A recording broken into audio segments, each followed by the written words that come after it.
I just wanted to thank everyone on behalf of Arts Empowering Life for coming out today. This is our fourth in our monthly series of informative lectures. It's the second month now in a row that we'll be focusing on Baroque brass playing. And I just can't wait to hear what Ben David has to share with us. But before I introduce him properly, I just have a few housekeeping announcements.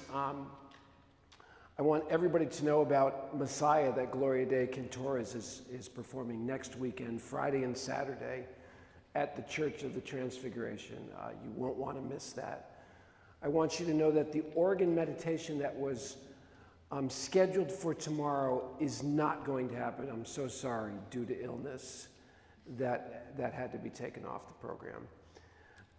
I want everybody to come join. If you have an instrument you haven't played in 30 years, we'd love to welcome you in our Outer Cape Winds group that practices twice a week in this building. And as we're getting closer to Christmas, hopefully by December 23rd, you'll be all done with all your shopping. And at 1 o'clock, stop in here for a carol sing. We'll have books, we'll have instruments, and it should be a real fun get together. So now I want to introduce my really good friend, Dr. Ben David Aronson, who is, what you heard there was modern instruments, but he's going to tell you so much about the difference between what you just heard and what you perhaps might have heard in the Middle Ages. So without further introduction, Dr. Ben Aronson. Ben David Aronson.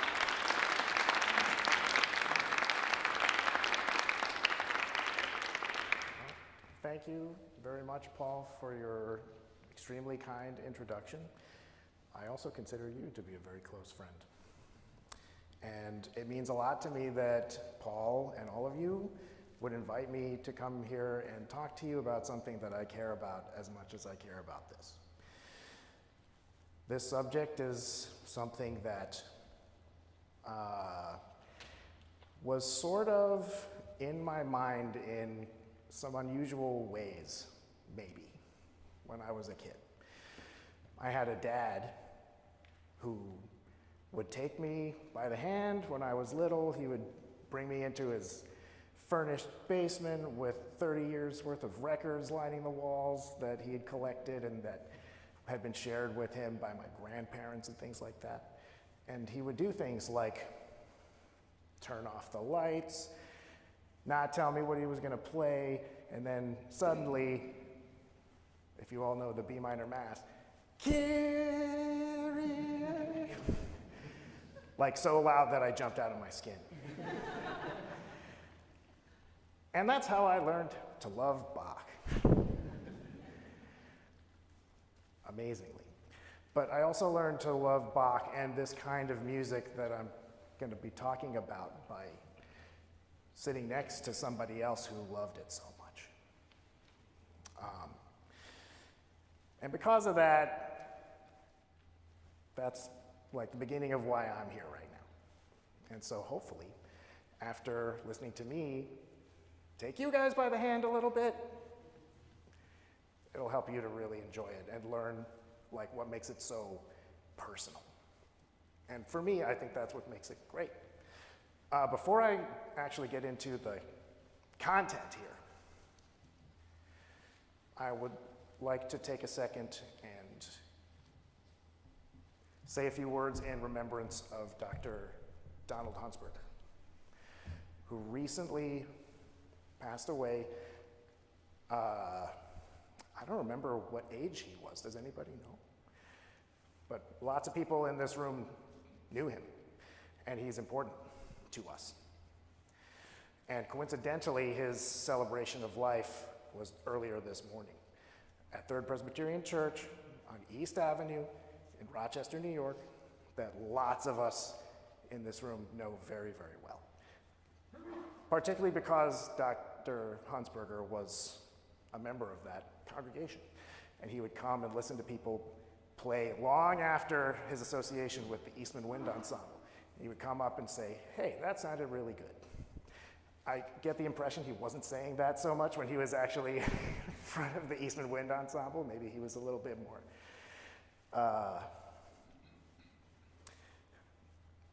more demanding in certain respects, opinionated, but he was a good soul, and he had a really good heart.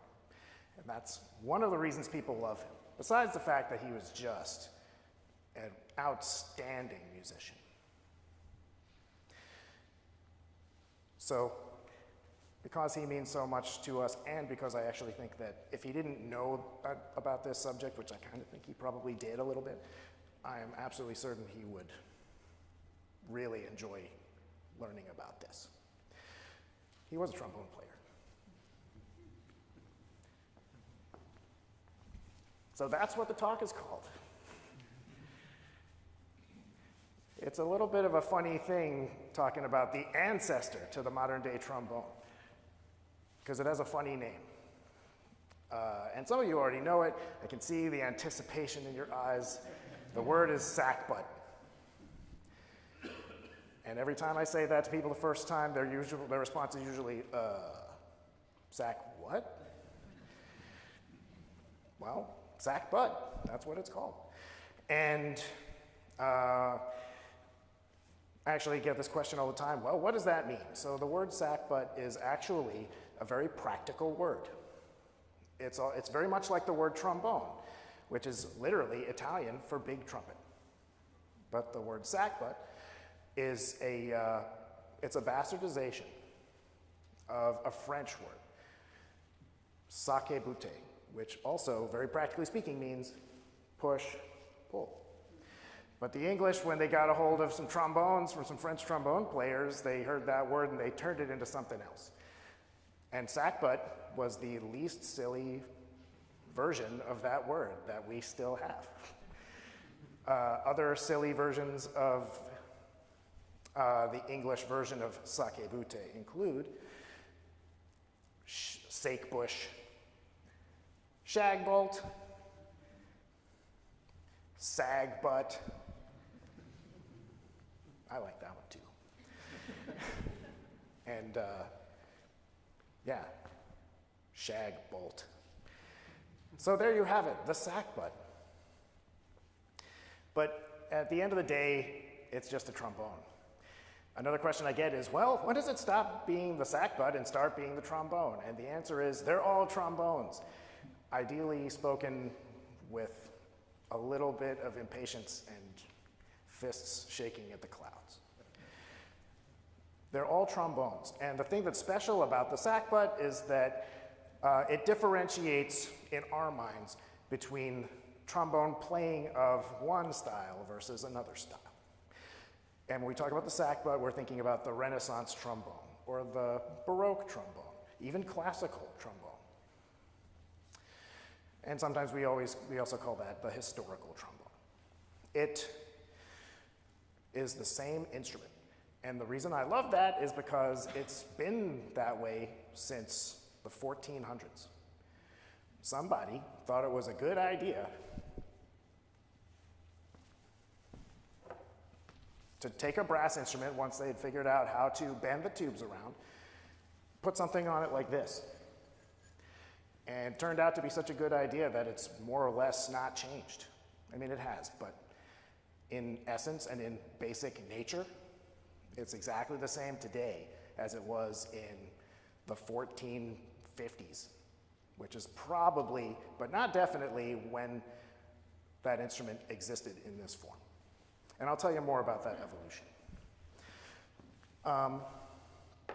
And besides appreciating that, I think that it's really important to say that this whole recital, it's a trombone recital, but it's actually about singing. It is about telling a story.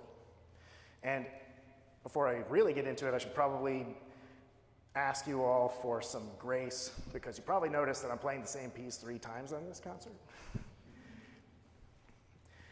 And I'm doing that because this particular piece happens to be very important for the evolution of the trombone repertoire.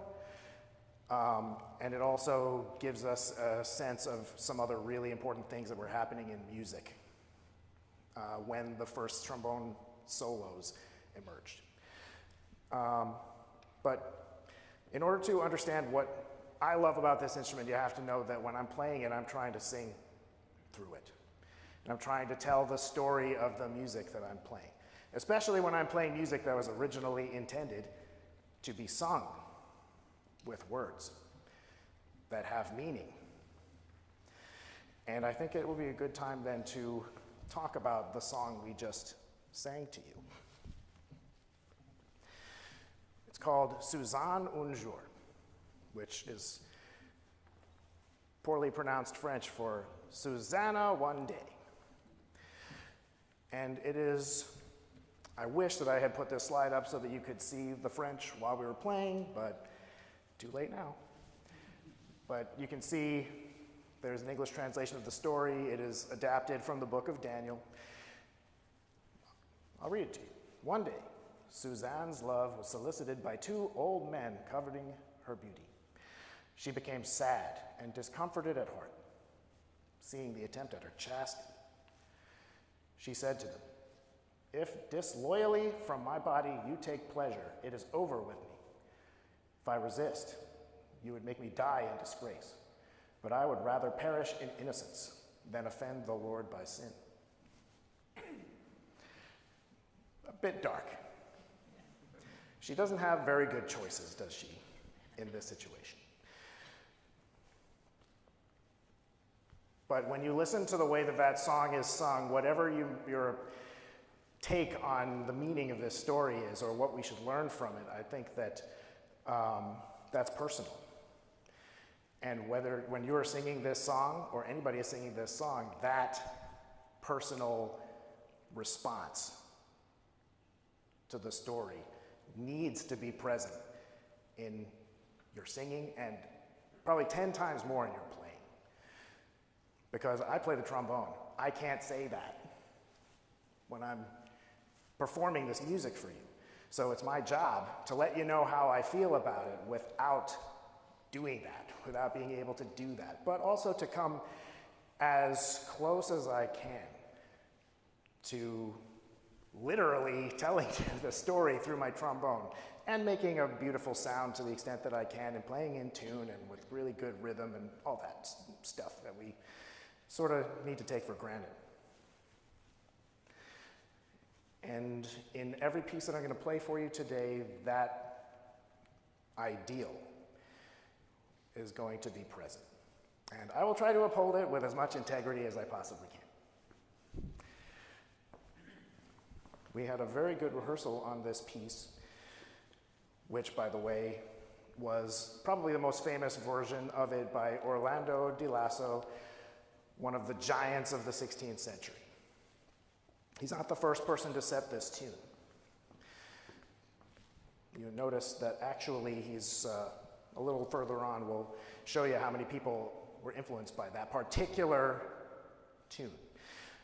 But the musical interest in this story is actually not unique artistically. There's also a very long history of painters and other kinds of artists depicting this story visually. And it goes way back to the 3rd century. And this is a marble carving on a sarcophagus, which was, I think, intended in some way to reflect positively on the person inside the sarcophagus.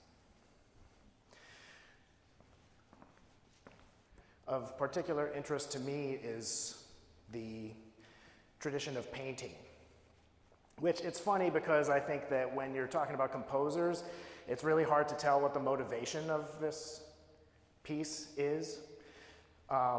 One hopes that they had a personal connection to the story, and they also wanted to make a contribution to the beautiful tune that you're going to learn more about. With painting, it's actually a little bit easier to tell, and it's also sort of practical in a bit of a controversial way. This story gave artists and patrons an easy excuse to get practice painting female nudes. It's true. However, hopefully that was not the only motivation. But we know for sure that this became a very popular subject because it was not just really interesting, but also kind of lucrative.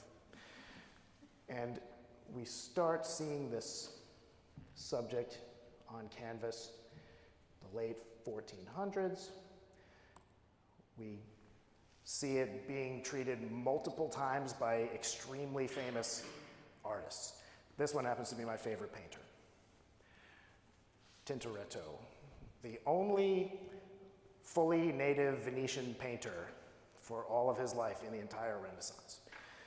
Also, classic underdog. We can talk about him at the questions if you want. Another giant. See, we're now in the 17th century. Artemisia Gentileschi, who I don't know that much about, but when you look at her paintings, you cannot help but feel something about what this subject meant to her. There is an intense personal interpretation to these images, which is so compelling that when you look up a little bit about her life, you find out actually, horrifyingly, she knew a little bit about this subject.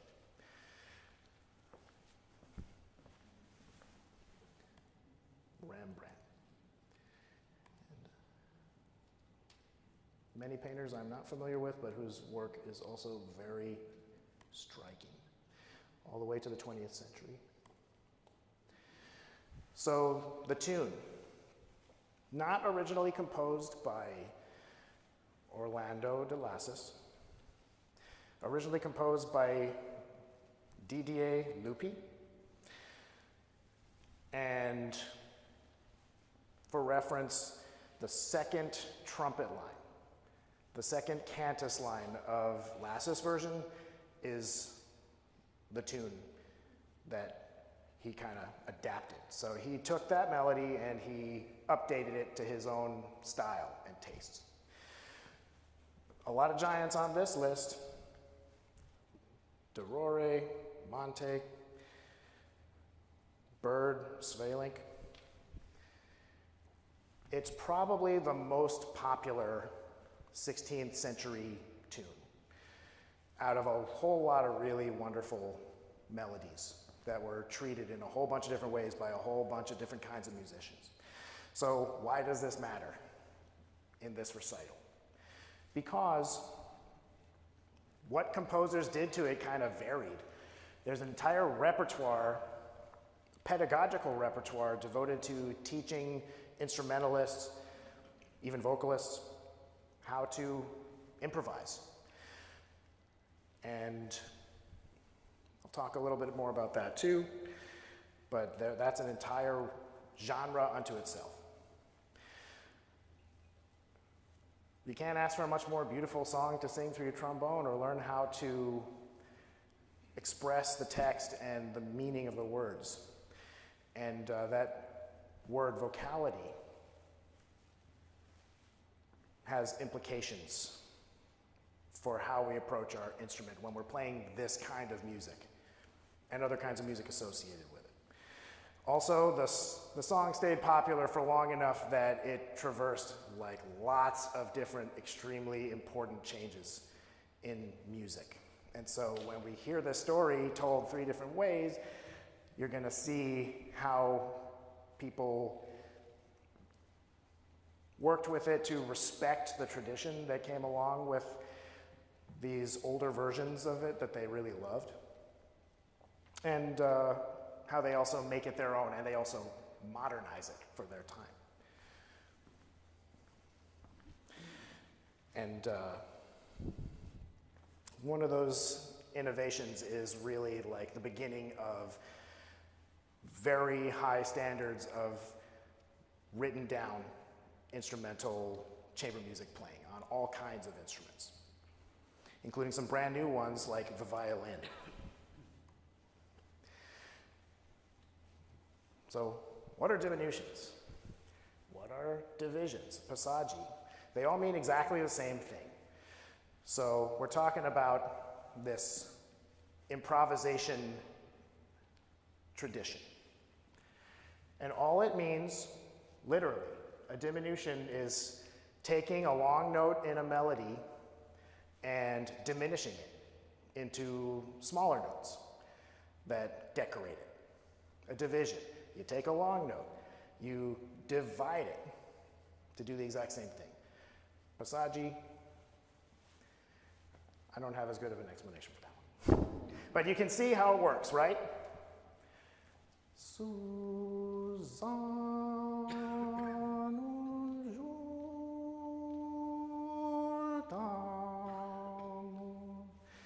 suddenly becomes, when you put it in the hands of a really talented instrumentalist composer, becomes Susanne.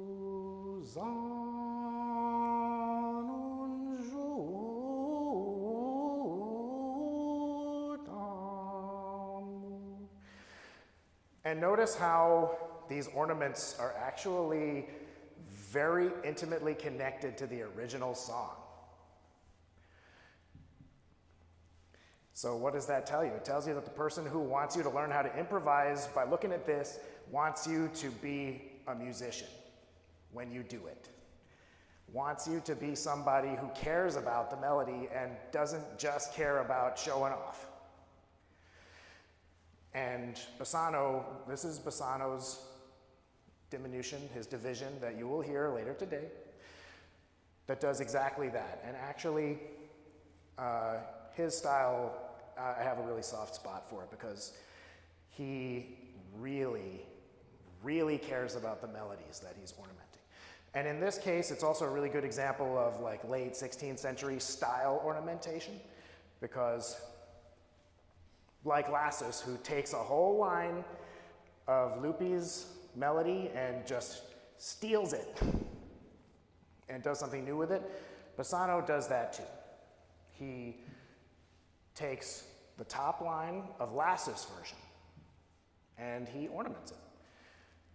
And there's lots of examples of this kind of ornamentation that treats the original melody. Like, how beautiful is do, do, do, do. It's haunting. And that's because it's supposed to be. So he tries to respect that. And you notice too, like every single time, this isn't like a very complex example, but you see that he also respects the original melody by starting and ending the diminution on the main note. That's really important.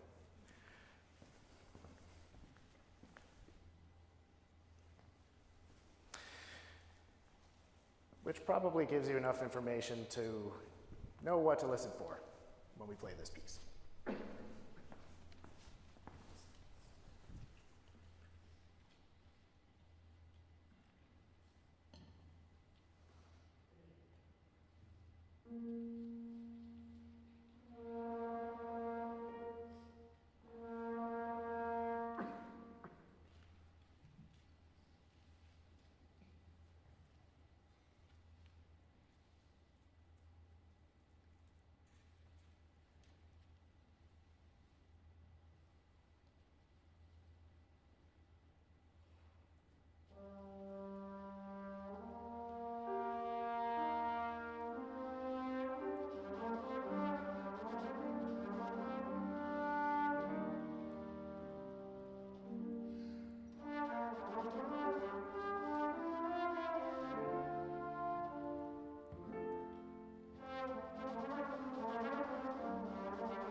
And in addition to thanking my brass playing colleagues, I'd really like to thank Jim Pfeiffer. Oh, excuse me, Jordan. I'm a little out of sorts. You know, there's a lot of long phrases in that piece, and it's like I tell my students, like by the time I get to the end of my breath, like I sort of start to get less intelligent. And I notice this in my students too, like, hey, if you feel like you're running out of breath and you start doing not smart things, it's probably because you are less smart than you were when you had more oxygen in your brain. So, that's what I have to say about that. That was the easy one.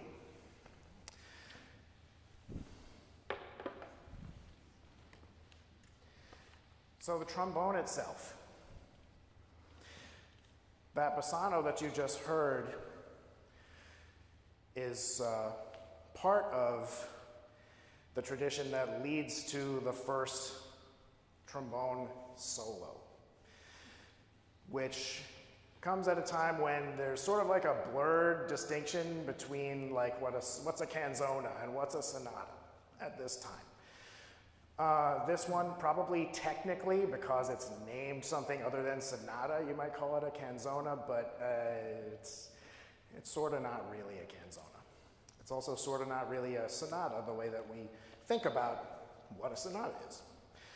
But this image is literally the first image that we know of that depicts an instrument that is definitely a trombone.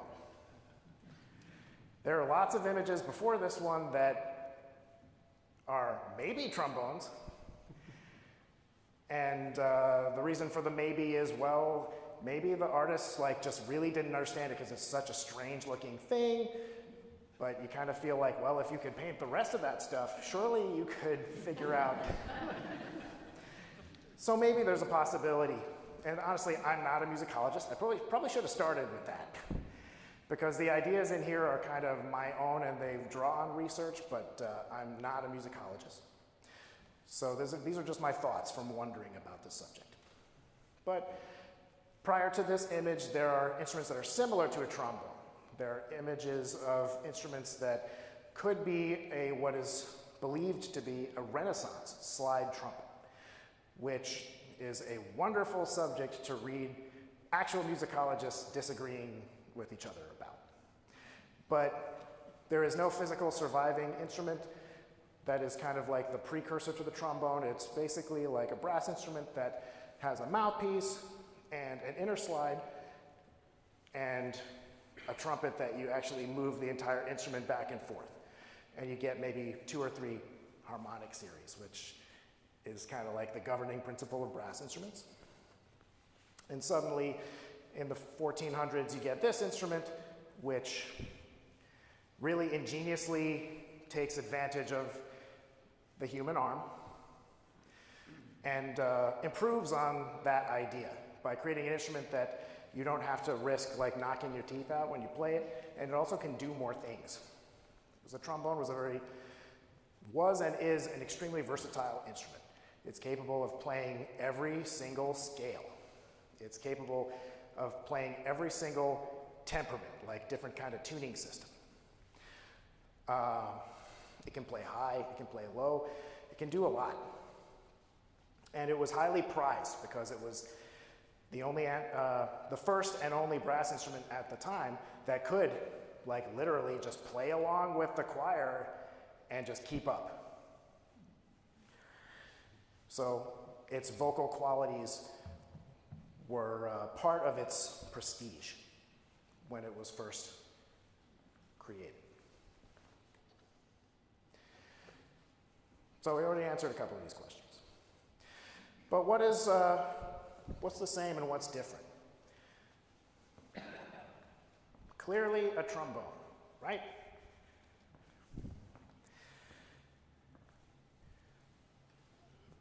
It works according to the exact same basic technical principles as the instruments that you're used to hearing played. It has a mouthpiece. You put your lips to it, you take a breath, you put them together, and you hope for the best. The mouthpiece on these historical instruments is significantly different from a modern brass mouthpiece for a couple of important reasons.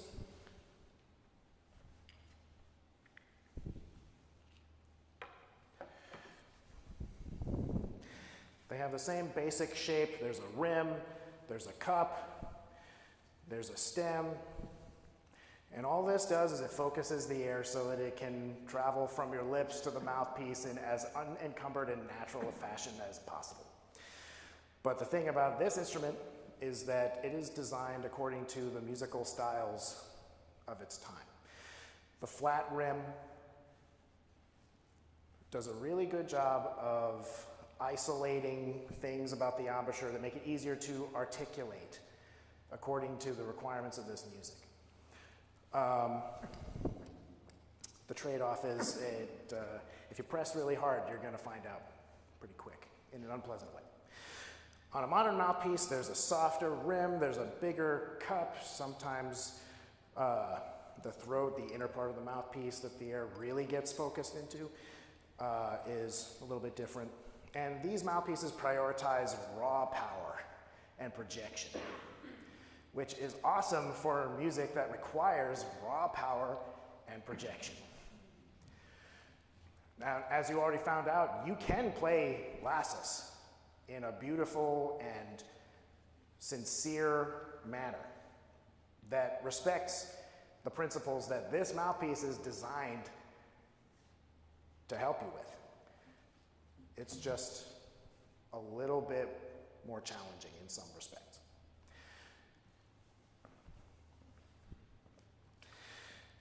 The first trombone music that we are sure about was actually wind ensemble music.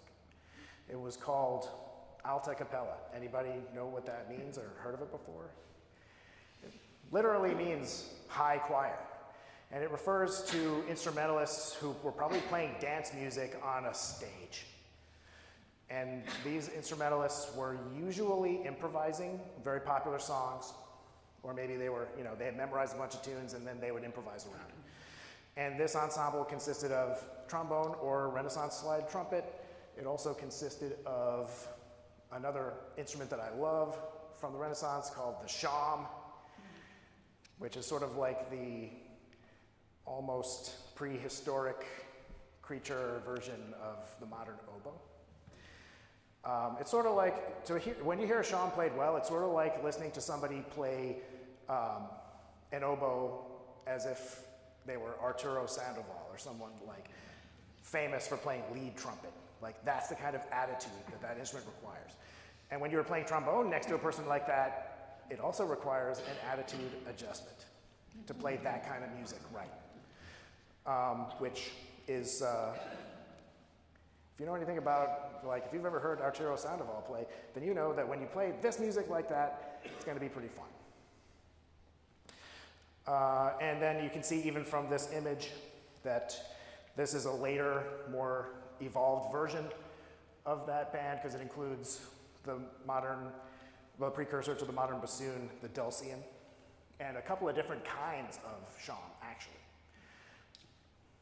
The trombone came about in a time when Renaissance musicians were extremely interested in this vocal idea. So instruments were made according to the human voice that they would correspond with. So by the late 1500s, you had trombones that could play in the alto range, the tenor range, the bass range, and even the contrabass range. And usually the soprano voice of the Renaissance brass ensemble was occupied by another wonderful instrument called the cornetto. And on the left, you can see some of my colleagues, actually, displaying every kind of Baroque and Renaissance trombone. From the front to the back, you've got an alto trombone. Next is a tenor trombone. Then you have an F bass trombone, followed by a D bass trombone. And finally, at the back, the contrabass trombone, which is literally twice the length of the tenor. So it plays, its tuning note is a low B flat, an octave below the tenor. Also notable in that it is the only trombone I have ever played where first position is hard to reach. Because you notice that those bass trombones have that handle on them, right? Well, it's because in the old days, a bass trombone actually was a larger trombone in terms of not just bore diameter, but also length. The slide got to be too long for the human arm.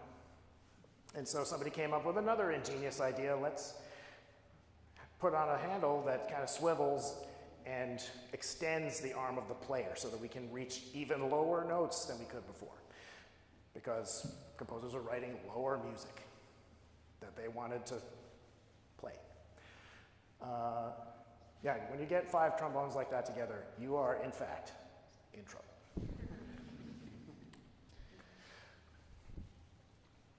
So the diminution repertoire establishes a new standard of instrumental virtuosity.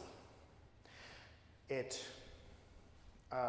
highlights individual performers in a way that prizes both their technical ability, their improvisational prowess, and also their sensitive musicianship. And then you also have amazing composers in places like Venice that are writing music of a completely different style, like instrumental music for instrument's sake, and not just instruments showing up and playing along with the church choir, which is also a wonderful thing. But you get people like Giovanni Gabrieli, who was not the first, but the most famous among the first people to write instrumental music and say, I really want a trombone on this part, or I really want a cornetto on that part. And it stuck. He is a member of the Venetian School, which is an entire tradition of composers who passed through Venice, and particularly St. Mark's Basilica in Venice, and really led the way for a lot of these innovations in both vocal, sacred music, and even instrumental music for instrument's sake, like solos. Some of the other musicians who are really important for the changes at the beginning of the 17th century include Monteverdi, who I actually neglected to mention on this slide, the founder of successful opera, and for many years the Maestro di Cappella at St. Mark's Cathedral, as I'm sure you all know. Lodovico da Viadana, the progenitor of figured bass.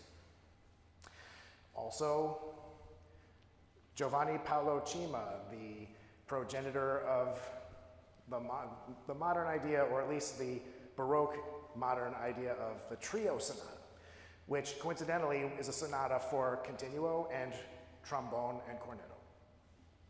I'm kind of proud of that, even though I had nothing to do with it. And Dario Castello, who more than anybody else at the time in Venice solidified instruments as virtuoso soloists in their own right, in a chamber music situation. He wrote, oh, and of course, how could I forget Giovanni Martino Cesare, the composer of the first trombone solo that you will be hearing in a minute or two. This is the title page of Dario Castello's first book of Sonate Concertate in Stile Moderno. So 1621, sonatas in the modern style. What does that mean in 1621? Well, he tells you a little bit about what it means because he wrote a preface to this book in which he explained, so I wrote all these sonatas and I wanted them to be as modern in compositional style as possible and also as easy as possible to play. But you know, you might find out when you pull this book out that you're gonna have to like play through it more than one time. And if you actually know what these sonatas sound like, and you're thinking about that when you read this quote, it's like, so the expectation was people could sight read that. So it's pretty amazing. Here's one of them. That is the original trombone part to my favorite Castello sonata that actually is related to the other pieces on this program. we're not playing it today, but it is a very meaningful and also haunting piece because, hey, look, the very first 4 notes, do, do, do, do, kind of sounds like,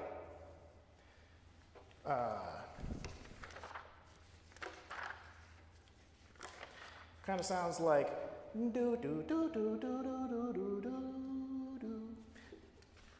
And I believe that's not an accident. So this is the standard. And I would highly recommend listening to some of these Castello sonatas to get an idea of really what modern trombone playing and instrumental playing in 1621 was actually about. Now seems like a good time to play La Hieronima, the first sonata for the trombone, canzona, Giovanni Martino Cesare.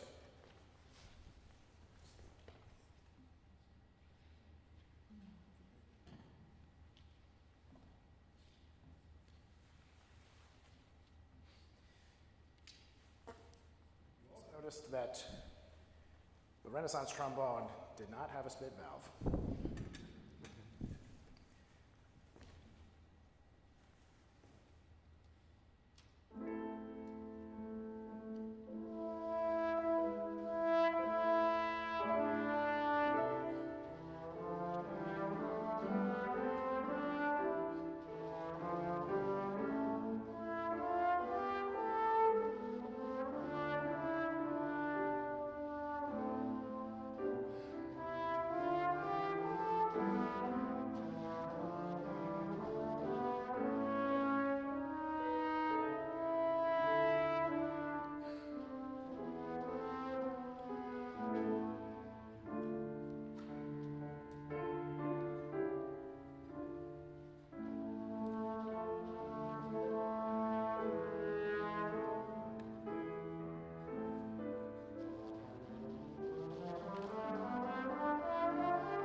Thank you.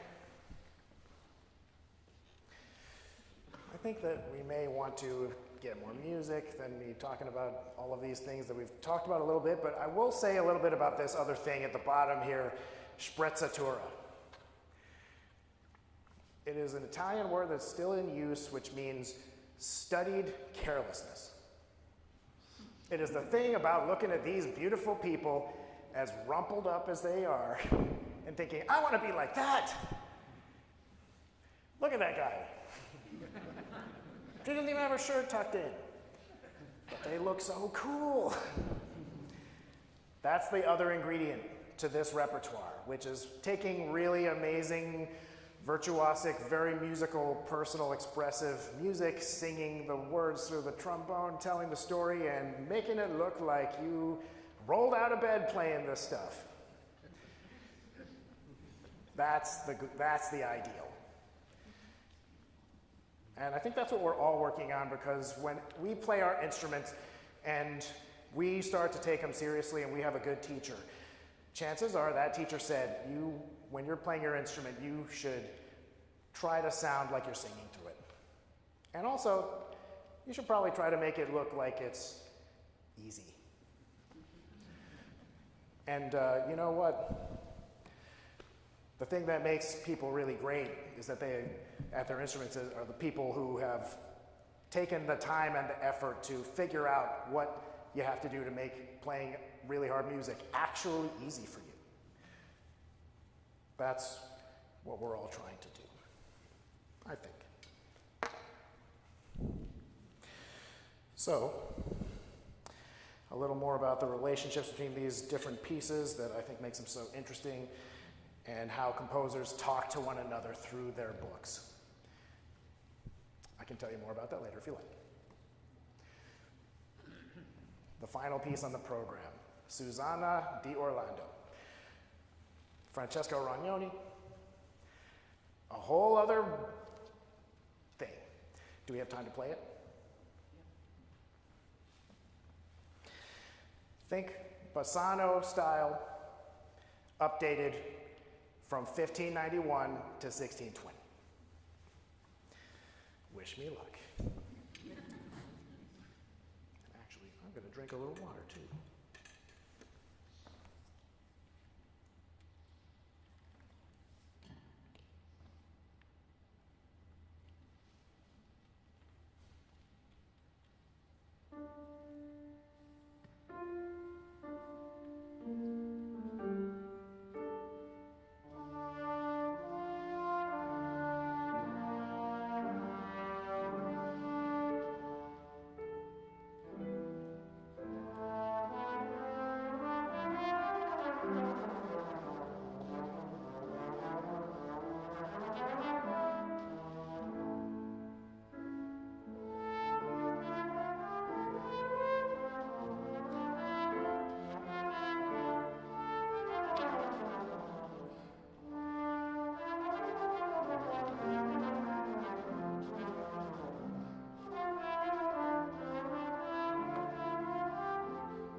finish this, I would like for you to experience a few moments of what I actually do with this instrument.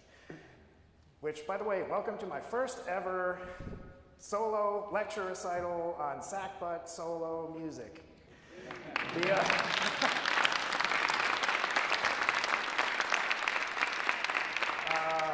The trombone at this time was not, I mean, it started to become a solo instrument, but it was much more of an ensemble instrument. And the thing that really makes me want to go out and find opportunities to play this instrument is to play music like what you're about to hear, which is a wonderful two-part vocal piece for continuo and 5 low instruments, in this case, trombones. It's by Heinrich Schütz. It's called Auf dem Gebirge, which means out of the mountains.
I just want to thank everybody. Wasn't that fantastic?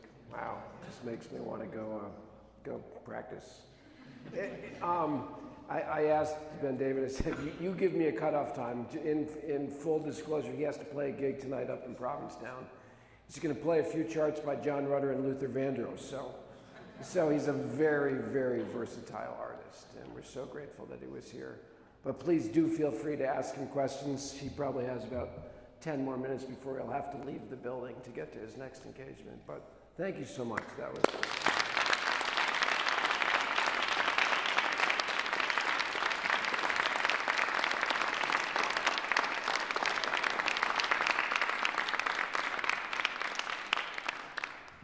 for letting me show you how much this means to me. I really I've never done this before quite in this way, but I will get in front of anybody and talk about this stuff because I care about it so much. And hopefully you come away wanting to know more and hear more about this, because selfishly, I want to do as much of it as possible. So if people want it to happen, you'll be helping me out. And maybe more people will want to do it. So I'm just kind of doing my due diligence to advocate for this instrument and its music as genuinely and in as heartfelt a way as I know how to. So I would love to answer some questions if you have some. Yes? How old is your instrument? I couldn't hear that, I'm sorry. How old is it? This instrument is 8 years old. It was made in 2016 by a German trumpet maker, Michael Munkwitz. I got my pronunciation, my diction coach out here today. And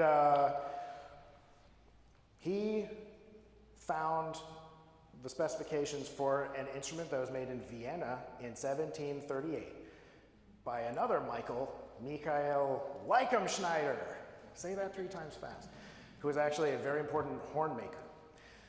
But he sure made a wonderful trombone, and Munkwitz's version of it is, I think, it makes a very strong case for instruments playing this kind of music with this style. So this instrument was made in 2016 based on an original from 1738.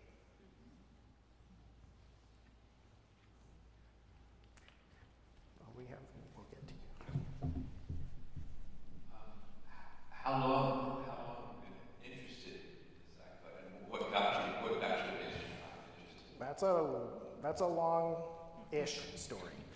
And you know I'm not really that good at short stories, but you probably found out. But I found out about the Sackbut when I was in middle school, because I went to some classes, some middle school level, music theory and chamber music classes at the College of Staten Island, where I grew up. And there was a professor there who was, to my middle school eyes, ancient. His name was Victor Matfeld. And he showed me the vault, the instrument vault that they had in this college, local city, University of New York school on Staten Island. And they had a whole bunch of sackbuts in there. And he let me try them out. He also let me try the crumb horn, and my mom was really very embarrassed when she drove me home from the College of Staten Island and I started playing the shawm with the windows down, or the cornetto or the crumb horn with the windows down on the way home. So that's kind of where that started, and then I forgot about it for a long time, and then I got a DMA at Eastman, and I was looking for something to do for myself, because I just got through a really big project of doing what everybody else wanted me to do for a long time. And I loved it, but I needed something just for me. And I happened to get in touch with the organ faculty who were running a choir that uses historical instruments, and they put another sackbut in my hand, and from there it just sort of spiraled out of control. Okay. Thank you very much.